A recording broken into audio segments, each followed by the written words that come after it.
ye mamunyina jo emamwatenase enenso ye kasa obade enhyiram papa se kwese da nwumre bia abrabebo no nsia kaina obia ete na fidi achi se oba behwe adi yemre program no obade enhyiram na ma ye mfise program we so de enye de feel de adwene de susu ene ye ka ne mum ye ka ye sola scriptura, the Bible and the Bible only. That said the Lord and no to me ewumu eno so ne ye ka na program yi so na ansane ye be free program na se na obeka me ho near the Asadaka say ama Medina West SDA Church.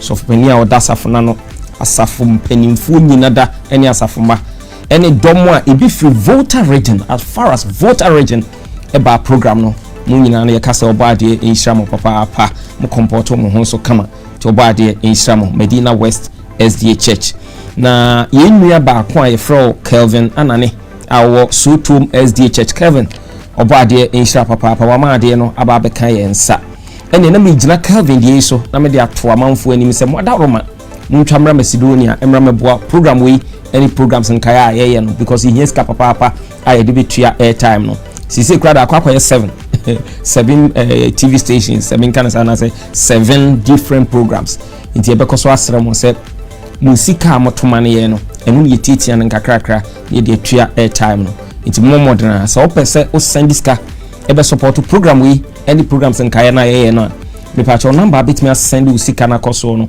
055 35 74 933 wabra program no koso no wo hwe TV screen na se ho a obonse number no egu na send this car edi ebeba na ye Joseph Anane inti mo hye no so sa enfama ne topic aye no join the loud cry part 2. Join the loud cry part 2 enti mudin no ekoso no fa wo ho ehyemu bi ofa etoso mienu na ye hwe enanwumre ye frem asuafo de hye kofika kari nyame akoa a wode na famien se omoayen mayentini me bia se wo bra ye duru wiase ewemre no evangelist Joseph Anani evangelist ma adwomo akwa aba oba de inshira papa na enne further and better particulars me kire videos a be yidi a kire nsemu no ene be yi mako 21 said the beya entiase no betimi abakama na nyankopon ti asefo no pa on the 20th of this month abeka SDA Church honomo na evangelist Joseph Anani any team ni nyina ebeba na yabomu aba besua de nti abeka SDA Church 20th of this month nemu memene da ebe eno no ye Adegon SDA Church ewo Munwa North Adegon SDA Church eno ye memene da ebe ya anopa no nkron kosise nonum ebepai mu nti so te ben sa bia emu biara ma yenhia ewo hono didi kwan enwa wo voter region kra bra ne yenhia na yensua de ni bewie no wonsen kanya so no nkobi abaye nyina yimu na asiesie ama osora kwantu a yetu nti oba de enhyiram papa nti main cherry ho straight evangelist join the loud cry part 2 yede nyankopon ase. That's right. Even meba mamempa dofo so chew last week bi free so bete bayra homam amana amakese the program na ntimi amma yesra momfa nkyeye na emfidie na edidi dwuma ntimi bia etimi si na mommom paye infanta program yi achi evangelizatio yede nyankopon ase ne paso ano yede no se wo Medina West ase. That's right.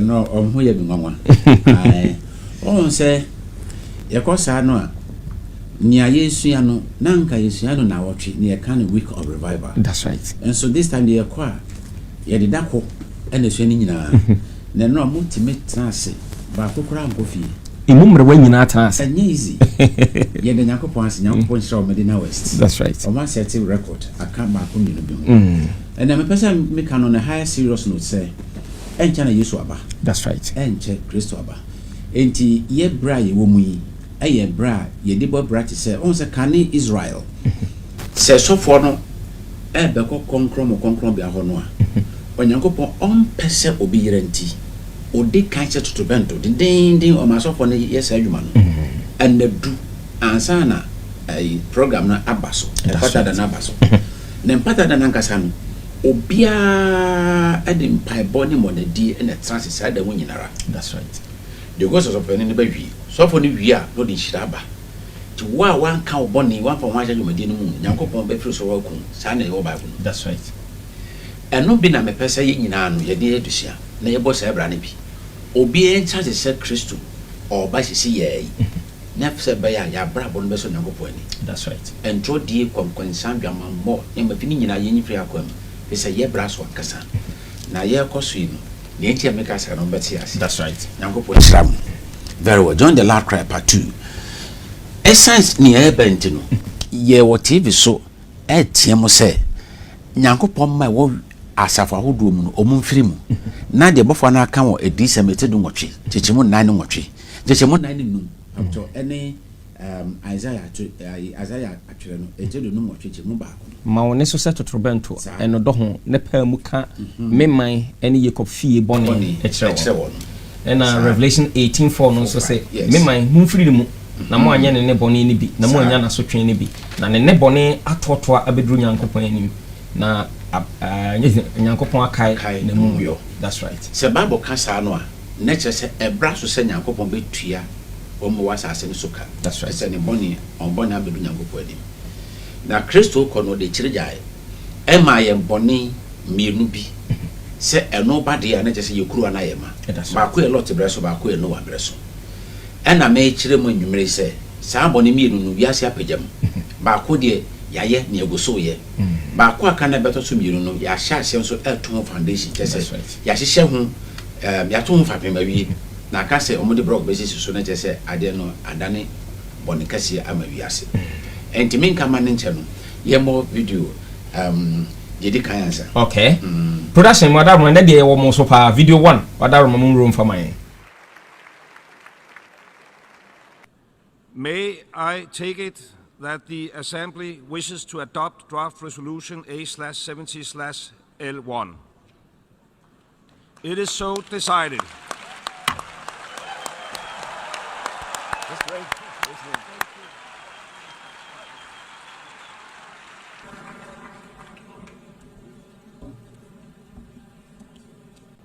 The true test of commitment of Agenda 2030 will be implementation. We need action from everyone, everywhere. 17 Sustainable Development Goals are our guide.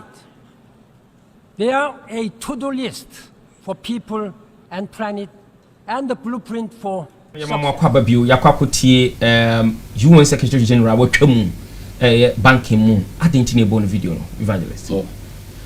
On say we are charging akwankyerɛ bi ɛne hyehyɛ bi atom. That's right. ɛno aka sɛ ɛno na yɛ Agenda 2030 yɛde ato screen no so na bɔne a wiase bɛyɛ a Onyankopɔn ntimi mfa nkyerɛ yɛn na twa sɛ Yesu wɔba te sɛ deɛ Sodomfoɔ yɛyɛ a ɛduru bɛ Nyankopɔn de kyɛ bi ma nyɛ yie. That's right. ɛnyɛ wo no mpɛ sɛ ɔde bɛkyɛ na nipa no ɔmo mpɛ sɛ Nyankopɔn de bɔne bi bɛkyɛ wɔ no fi sɛ ɔnyi ntum sɛ Nyankopɔn wɔ ma akɔsrɛ bɔne bɛkyɛ ɛnna de saa ne ɛnna yɛ ka no LGBT ne ba no ɛmaa timi ware mmaa ne mɛma so timi ware mmarima ne bi no saa su no ɛwɔ Agenda 2030 mu na menka ma ne ngwa no yɛmmɔ video mmienu ɛtoa so ne nyi baabi afiri ba. Okay, very well.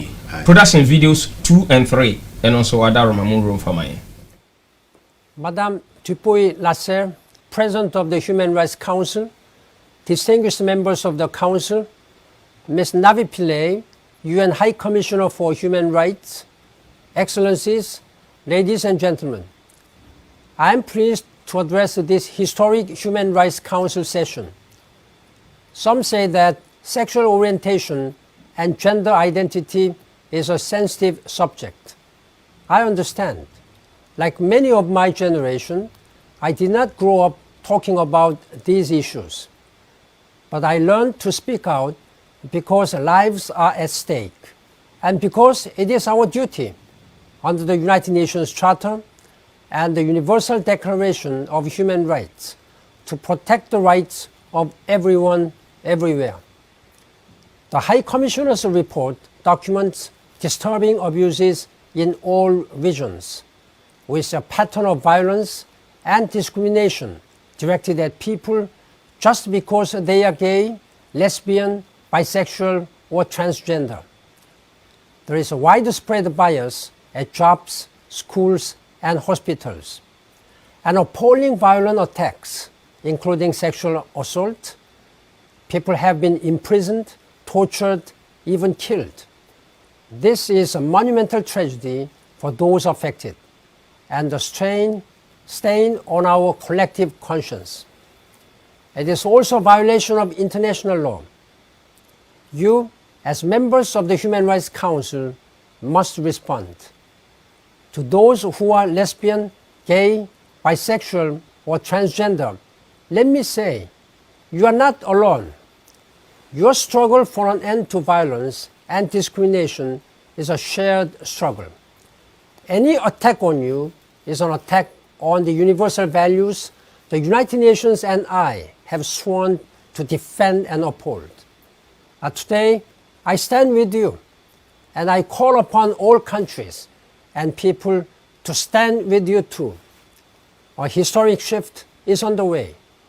More states see the gravity of the problem.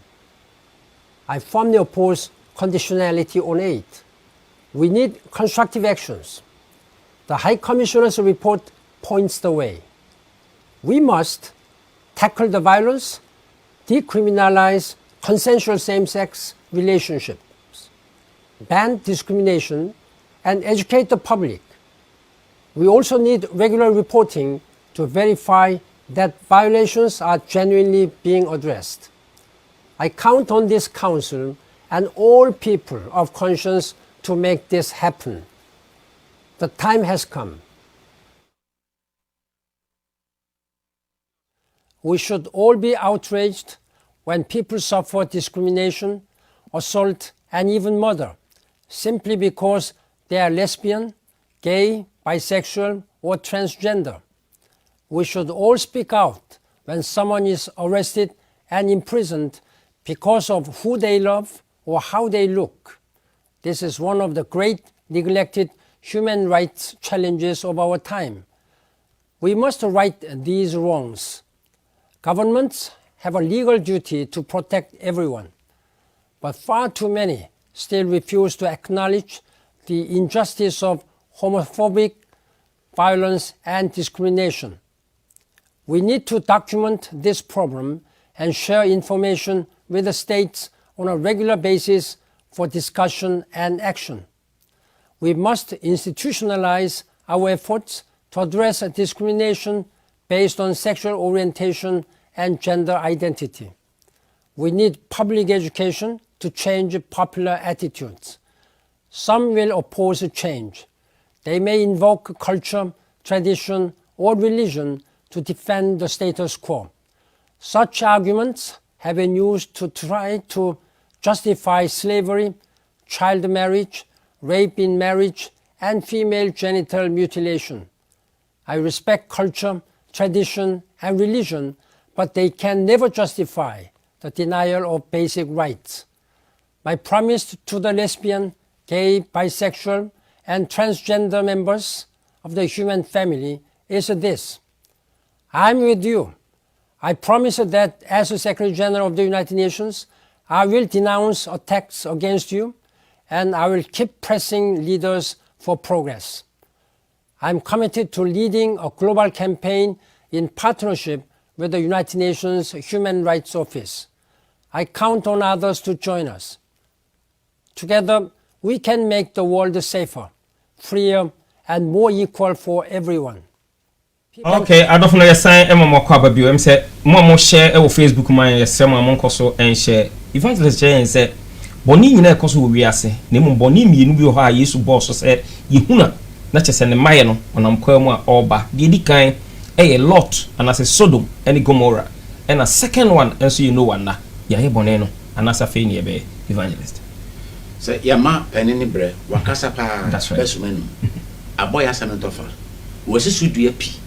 Se eni kwan se aban bi esi obi kwan se wo ye bema no person wa ne yonko bema ana wo ye oba no person wa ne yonko ba eni kwan se aban bi esi hu kwan ya makwan o kire mo se ebere na so pesen sasraye aba na ogina sa 17 goals no so any human right ni pa fa hudi. That's right. Na 17 goals no e mo eto so no me gender equality. That's right. E mo na sa aware se mo ifiri na no so na si wiase nyina no ye nyina so ye fa bomai sa ti eno ne boni a edi kan e wo miru no de to so miru no e wo de to so do miensa no aye climate change issue okay na no wiase nso e ba ye ba ko asesa onyankopon ho meda ye memeda no se je nyankopon hihye se aware oba ma ba ko eni oba ba ko that's right ayon ko fa de to so miensa nka ho na o sa ka se de onyankopon waka bomu me onipa biara ntiti me ene enipa ti menya kokuduro atitim asanda nyanimu sanso no masanya sa kokuduro bon yara edi akuti onyankopon hu me da ememenda so esane ye kwasiada that's right fi se emransem de to so 9 no eno ka se kai homeda na eno konkron se nansia ene rado onyankopon o se no nansia na ye wade no djuma na ye wade nyina na de to sonson ye homeda ma awurade onyankopon enyo djuma biara sa enti waka na sa ayemra ene United Nations koyara woni e Christopher ene oso ahodo wo wiase aka bom aya adwene se ye Christian yankopon homeda eno nti no yem eno so ne yemfa video sa edi so no emra okay yes production 4 and 5 eno so aye krado a mon room for mine. Friends, we have a one earth. We are one human family. It is our sacred duty to care for our common home. Young people can and must be the world's conscience on climate change. I urge you to continue raising your voices. Challenge your leaders to do more. Demand that your governments adopt a strong climate agreement in Paris in December. This is our last chance to avoid the worst impacts of a warming world and our best chance to end poverty and provide a life of dignity for all. I welcome the encyclical released by His Holiness Pope Francis. His Holiness and I agree that we need a new, open, and respectful dialogue about how we are shaping the future of our planet. I salute you, and I am with you in spirit. On the 29th of last month, there was a high panel discussion on climate change, and I had the honor of leading the Vatican delegation to that high panel discussion, and still felt very honored when events in the UN, one has the possibility of intervening right in the opening session when the hall is full, or subsequently when people walk out and all of that. And this time, I suppose, out of great respect for the Holy Father and the Holy See, and especially in view of the fact that its encyclical has just been published, we had a chance to intervene when the session, the full session, and so part of the opening ceremonies. And the session was great because, especially since the Secretary General of the United Nations had wanted, actually did, make a comment right after the publication of the encyclical in support of the message of the encyclical and in support of the encyclical's own, if you want, moral support to all the talk about climate change and the need to be committed to some kind of change and to change shift. And then over and above the Secretary General's own recognition in his speech of the role of the encyclical, the publication of it, and gratitude to the Holy Father, one after the other, the heads of state and representatives who intervened kept making reference to the encyclical, as the Holy Father has said, So it's something that has resonated very widely, and it's something that apparently, in the short period of time between the publication and this event in the UN, people apparently had read it and knew what the encyclical was saying, and found in it a strong moral support for the UN's own.